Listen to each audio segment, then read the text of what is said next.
The point is, we have a righteous servant of God, okay? We have someone who the scripture... Servant of God or God? We're going on Isaiah 53 right now, okay?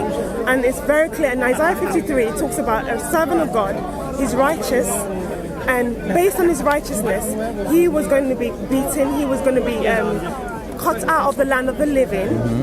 Because for the sins of my people is there. Yes. Someone is going to, and it says that, through my righteous servant will people be justified.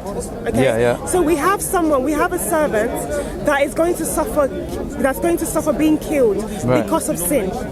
Right. That is the main point. I don't want you to pick out whether he was silent or not. We know, if you want to focus But the reason that's relevant for me is because basically the way I see it, you're taking one part of the prophecy that does apply, but then there's other prophecies within Isaiah 53 that don't apply. So for me, this is problematic because either it applies fully or it doesn't apply. That's the way I see it. For example, it says there, when it says he didn't open his mouth, there were times where they were insulting Jesus. If you look at the account, it says he didn't open his mouth. Do you know He had what I mean? not done any violence. He's done no violence. Yeah, He didn't do violence. No violence, no.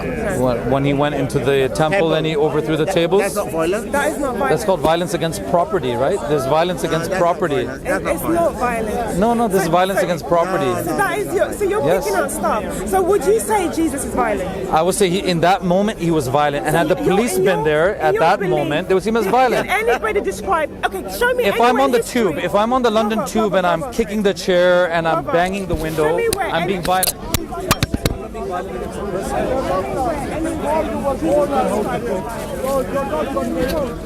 No, I'm saying that behavior is violent. Pure and simple, that behavior is violent. In your opinion?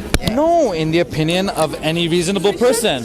If I was on the London tube, smashing in the windows, right, and kicking the chairs and kicking somebody's stroller, yeah, I mean, in the minds of anybody, including you, especially if it's a Muslim with a beard, that's a violent Muslim then, isn't it? So Jesus was violent in the temple. Let me ask you a question. Yeah. If you came to your home and your children was in your home, yes? My what? I'm sorry? In your home. Yes. And they were doing things that were Sorry. Sorry. And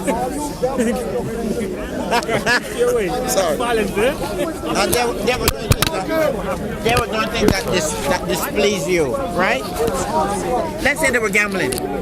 Yeah. You came home, children gambling. That displeases you. You turn over the table. You whip the children. Are you violent? Yes, understand my point. Yeah, no, listen, understand my point. I'm not saying that it's unjustified violence. I'm not understand the point. I'm not suggesting Jesus did something unethical or immoral. I believe his behavior was justified because he's a prophet of God. You believe it's justified because he is God. But the question is it violent nonetheless? Remember, violence is not always a bad thing. I'm not somebody who believes violence is always bad and evil. I'm not suggesting he's being evil or immoral or unethical, but was he violent? Did he commit violence against property? Yes, he did. It doesn't match with Isaiah 53. Brother, you missed it again. So that's there's more to come. There's no explanation of Jesus. That's what I'm saying to you. You're missing the point. And I want to ask a question to you because you've been asking us questions, right? How come the Quran doesn't recognize? We know in prophecy, and this is not just, it's not here, it's not just in Isaiah 53. It's there in Daniel 9. It's there in Zechariah. Can we look at Daniel 9 for a minute? Yeah.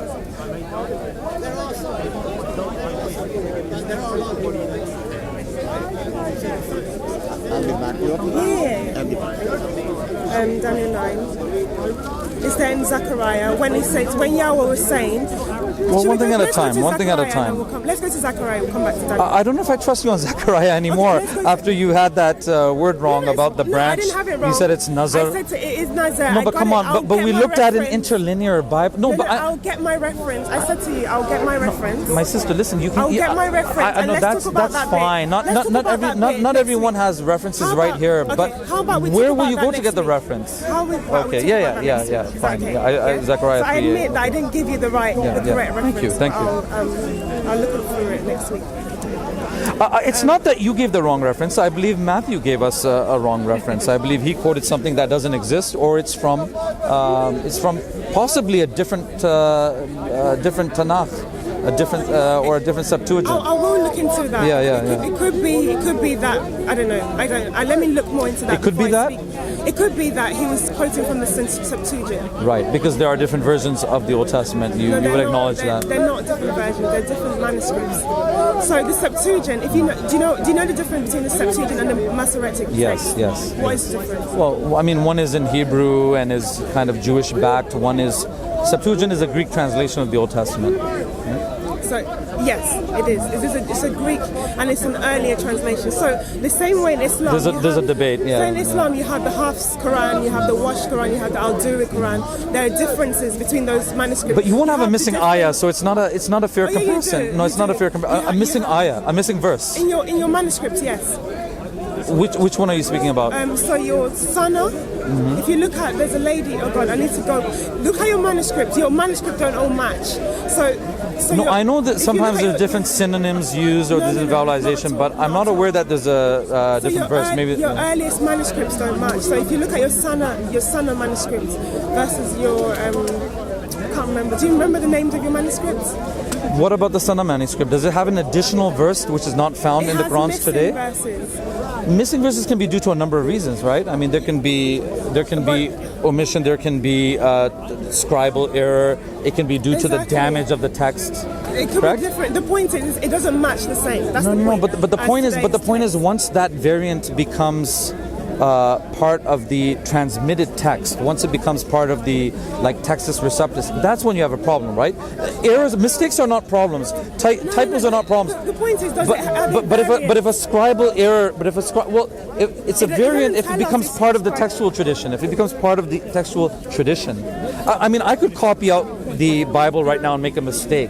But that's not a variant. That's just my mistake. That's just my mistake. Check what a variant means. A variant means if we have two different manuscripts and there's difference. It could be one letter, or it could be word. And we know from your hadiths, we know that there was changes. But in this case, we know there was no agreement. Okay, there's a big difference between Hafs and Warsh. There's a big difference between Hafs and Warsh and what you are saying here. You are acknowledging the possibility that Matthew could have quoted from a version of the Old Testament, which we don't even have that prophecy anymore.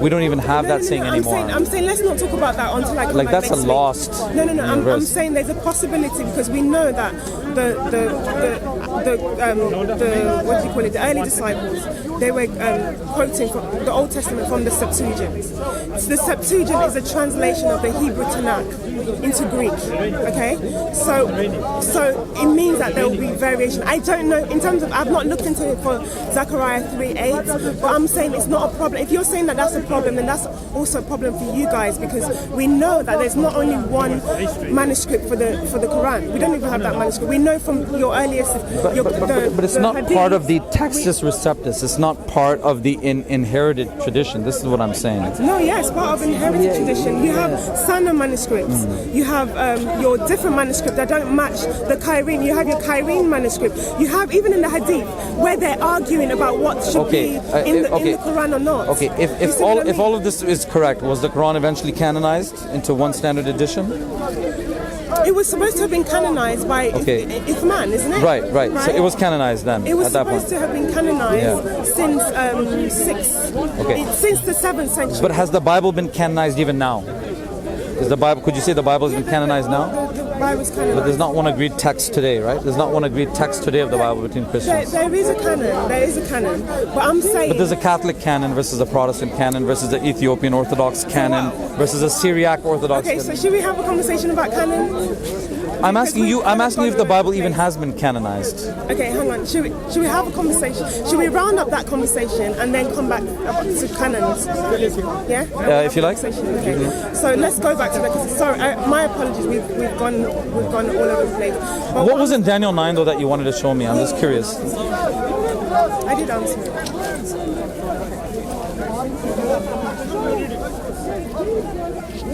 Okay, Daniel 9.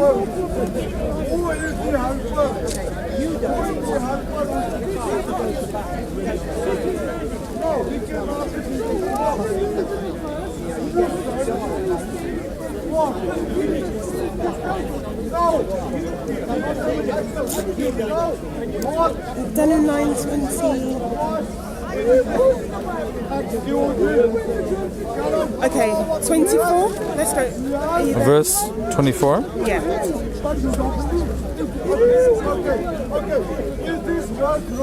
Do you want to read it or do you want me to read it? Okay. Do you want to read it or do you want me to? Sorry.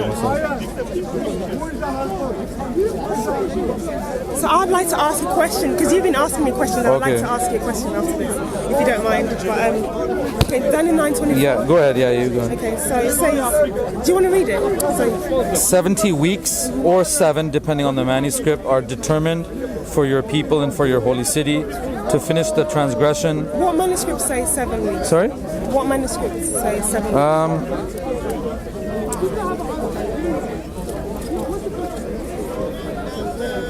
Well, anyway, go on. Just read what's there. I think the Septuagint, Syriac, and Vulgate. Where does it say? It says 7. Or wait, hold on. Sevens. I don't know. Okay, or sevens. Sevens, sevens. weeks. Okay, so I don't know if it's 70 or sevens. I don't know. I don't know what that means. Okay, so It's 70 or sevens. It doesn't matter to me. Okay, Yeah. It's complicated that we shouldn't talk about it now. 70 weeks are determined for your people and for your holy city to finish the transgression, to make an end of sins, to make reconciliation for inequity, to bring in everlasting righteousness, to seal up vision and prophecy, and to anoint the Most High. Okay. All right, so read verse 25. Sorry? Verse 25. Yes. Know therefore and understand that from the going forth of the command to restore and build Jerusalem until Messiah and Prince, there shall be 7 weeks and 62 weeks. The street shall be built again, and the wall even in troublesome times. Okay. So basically the point here I'm trying to make here is that it gives you a period of time. It says 70 weeks. For a period of time, certain things will happen. Now I know, because it's prophecies, people can look deep into that 70 weeks, but I don't want to go into it now because it's complex.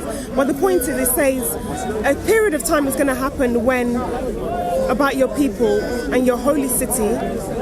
You know what the holy city is, right? Where the temple was. Okay, yeah, Jerusalem. So it says to finish the transgression. Okay, so transgression is going to finish within this period of time to put an end to sin. Okay, end to sin is going to happen within this period of time, and to atone for iniquity. Okay, atonement for iniquity is going to happen within this period of time to bring in everlasting righteousness. Okay, and then it goes on. 25 says, then it says from the going out of the word to restore and to build. From where are you reading now? 25. Okay. From the going out of the word to restore and build Jerusalem to the coming of an anointed one or a Messiah. So for a period of time, basically. Then he says, be nice to the Christian sister. Be nice, man. He is more than nice. Yeah. He's more than nice than a lot of some of you guys here. Thanks, man. Okay, sorry. So anyway, the point I was trying to get to is actually verse 26, where it says, and after 62 weeks, an anointed one shall be cut off. Okay. And he uses that word karat. That's what I was saying. The same word karat that is used in Isaiah 53 is the same word here. So a Messiah is going to be karat, and karat means violently killed. That's what the translation means. Okay, and then it goes on to say, and then shall destroy